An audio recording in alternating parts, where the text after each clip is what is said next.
It's Finn. Traveller's Tales LEGO games were a huge part of my childhood growing up, and quite clearly it wasn't just mine. Based on how successful there were like 20 million of these things. So I think we should go through them and figure out why. So, the best place to start is at the original. LEGO Star Wars the video game released in 2005, just before the release of Revenge of the Sith the movie. I really like the idea of people playing through this game trying to get a sneak peek of what's going to happen in the film, as if this game isn't just pure slapstick comedy. Upon starting the game, we're thrown to Dexter's Diner with Qui-Gon Jinn and Obi-Wan Kenobi. The diner is a quaint little place, and I really like it. We're also given 3 numbers and a question mark in front of us. So I think we should do the only logical thing and walk into episode 1. Hey, that green flashing light means something. We enter level 1 by witnessing the saddest moment in gaming history as 2 men fall to their deaths and proceed to explode into children's building bricks.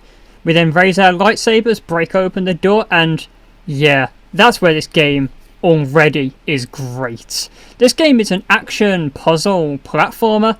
It's everything, but the game is so intuitive with all its controls, and naturally it feels great just to pick up the controller and play. And in the spirit of LEGO, we break everything? That ain't right. Straight away as this level begins, we get introduced to 2 of the character types that are playable in this game. We have the Jedi, who can jump, swing a lightsaber, and use the Force.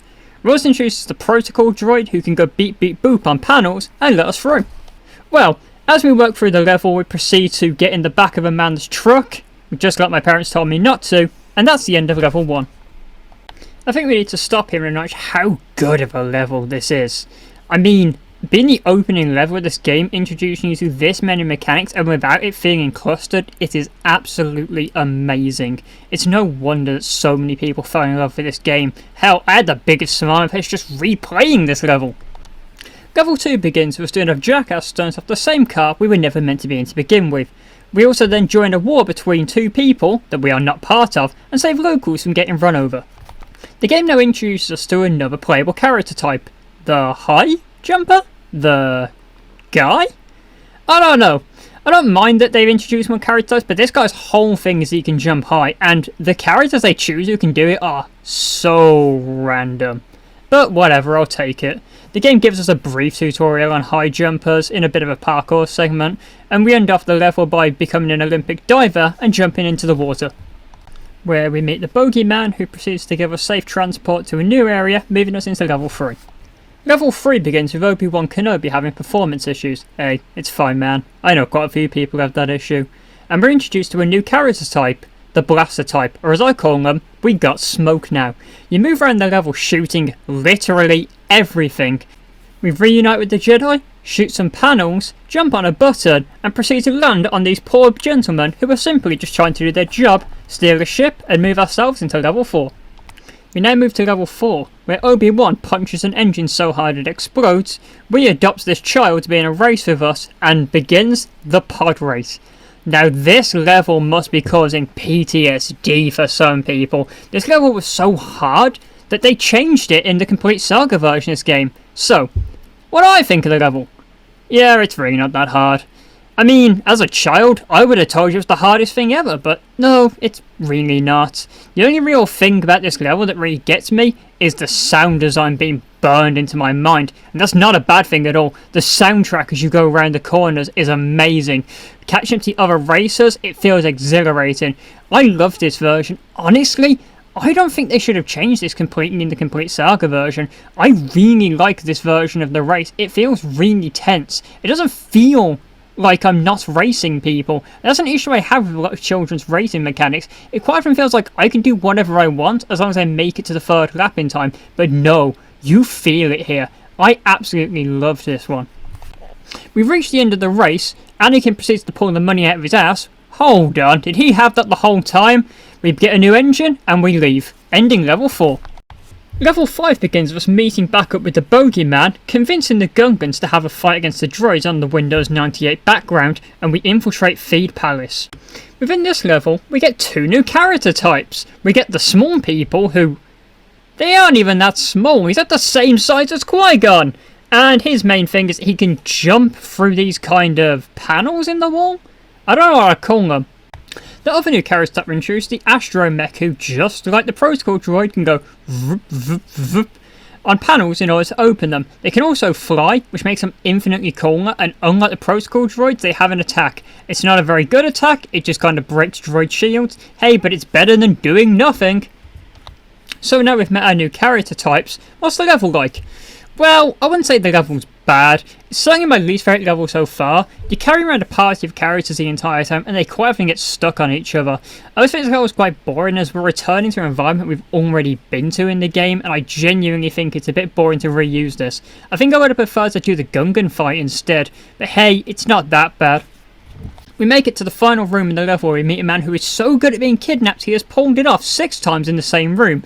So we rescue him, turn on the R2 panel and look at a static background. And that's the end of the level. The next level begins with us meeting Darth Maul, who I like to believe is a representation of what parents think when they hear their child is going to get facial tattoos. And then we proceed to use the amazing Jedi art of pro baseball as we deflect back projectiles, throw back a bunch of debris at Darth Maul, chase him because he likes running for some reason, do a cheeky bit of parkour, we catch up to Maul and he proceeds to somersault off the map? That ain't right. What's going on? Okay, so here's where we need to take a detour and explain what the hell's been going on here. So originally, I was actually making this video on the original Xbox, and due to the weirdest glitch ever, where the disc broke and I couldn't press buttons in a much later level, and then suddenly the game wouldn't load, I had to swap to the PC version. I now swapped to the PC version here, yet again repeated all the same steps to try and reach 100%, you'll see why later, and we got here, where Maul proceeded just to fall to his death. I did eventually fix this issue, and, well, then the game broke again. So I then had to swap to the PS2 version. You're bound to notice it with the changing quality throughout the game. I don't want to go on so much of a tangent here, because if people would like to hear that story, I'd be happy to. But yeah, I feel I need to explain to you that a lot of stuff have been happening, and as a result of this video may feel a bit weird to watch, but hey, just stay with me. Now, let's try this again. We repeat all the same steps, we catch up to Maul, and here we go. We begin the boss fight against Maul, properly this time. He throws bikes at us, pots at us, but we take the fight, but not without the tragic loss of Qui-Gon, who is stabbed so hard that his legs proceed to pop off. But don't worry, I'm sure it's the way he would have wanted to go. We then finish off the story of episode 1 by throwing a party, bit insensitive to poor Qui-Gon, but hey, we did defeat Darth Maul! And we move across into episode 2. I think here's a good place to stop and take a break, and look at my thoughts on episode 1 overall. I think overall, episode 1 is brilliant. I loved most of the levels, minus one of them, which even then isn't that bad of a level. It's a brilliant start to this game, although it does make up a third of the game and most of it is tutorials, but I don't really mind. I find it quite fun overall. Other than the Darth Maul issues, I'd say it started off well. Episode 2 begins with us as Obi-Wan touching down on the planet of Kamino. It's rainy and stormy here, and poor Player 2's having a bad time as they're stuck playing as a droid the entire level. We proceed to walk through the facility, meet an army comprised of a man who knows how to use Control-C and Control-V way too well. Obi-Wan gives Jango Fett the I want you eyes. I don't think he's interested, Obi. Based off that reaction, I'd say you don't stand a chance. We now confront Jango on the landing pad. You're meant to use the astromech here in order to stop the ship from shooting at you, but my Obi-Wan was a member of the MLB, therefore he proceeded to just hit back every projectile that went his way, defeating Jango, and we make the dirtiest throne main to mankind as the level ends. The next level begins with Obi-Wan calling us to let us know he's been rejected by Jango Fett. We chase after him to comfort him and end up in Dr. Nefarious' funhouse, also known as the Droid Factory. We dodge some crushy boys and some shooty boys, and now we've got to rescue C-3PO, and we bring him across platforms. I love escort missions. They totally don't slow the game down at all. We find Obi-Wan has been chained up by Jango and Dooku. Huh, I guess Jango really did want him after all. And we're captured by the droids, leading us into the next level. The next level begins with having everybody chained up, and there's no dinosaurs like in the film. I don't care what people try and tell me, those were dinosaurs. Mace Windu jumps down to save us, and we proceed to run in a circle. Yeah, this entire level is just running in a circle, and they also really could not be bothered to make any Jedi models, so we just have Jim Bob, Steve, and Man. But I guess the level's not awful.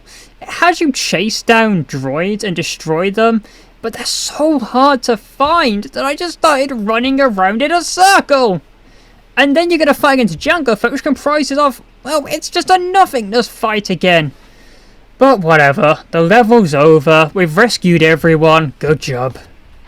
Gunship Cavalry is our next level. Another level that I think gives people PTSD, because this level is famous for being bullshit. The game wants you to fly across on a very awful camera angle, dodge obstacles, and not die.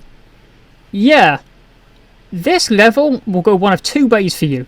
You will either be amazing at it, which translates to you stay at the back of the map, or you'll die every 2 seconds because you got impatient. But don't worry guys, they've also included a timer to force us to hurry up. Episode 2, come on, you can't have 2 levels back to back like this, it's just disappointing. And here we go, the last level of episode 2. We've chased Dooku to his hideout as we proceed to fight him for 5 seconds and Anakin loses an arm.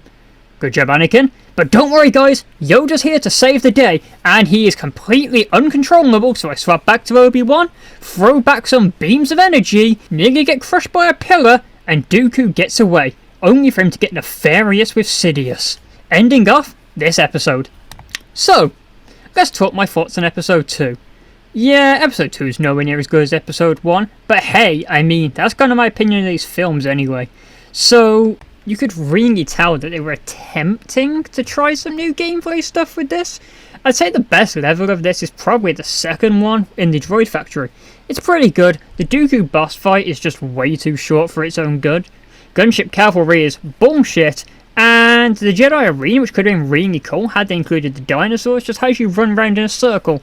I'd say episode 2 was a disappointment, but then I remember the game I'm playing, and yet again, while the levels weren't designed amazingly, with the exception of Gunship Cavalry, the game is still so fun to play.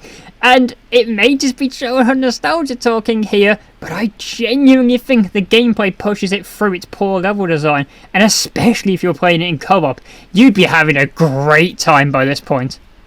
We begin episode 3 and Obi-Wan tells off Anakin for doing the coolest flip known to mankind. We join into the battlefield in our ships, shoot some stuff, do more flips, and I love this level. This level, just like the pod race, is just absolutely a childhood favourite of mine, and I can't help but think about how much fun I had playing this level.